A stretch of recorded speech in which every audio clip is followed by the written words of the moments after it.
protect your digital life. Top 3 cybersecurity tips. Today, we're diving into some crucial cybersecurity tips that will help you safeguard your digital life. First up, let's talk about passwords. Are you still using password 123 for everything? It's time to level up your game. A strong password is your first line of defense.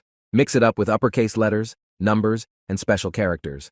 And never reuse passwords across multiple accounts. Next, let's tackle public Wi-Fi. It's a hacker's playground. But with a VPN, your connection becomes a fortress of privacy. No more worries about snoopers. Lastly, two-factor authentication, or 2FA. It's like having a double lock on your door. Even if someone gets your password, they can't get in without that second code. So there you have it.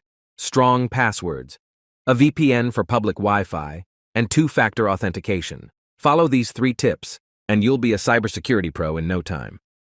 If you want a video on a particular topic, let me know in the comments.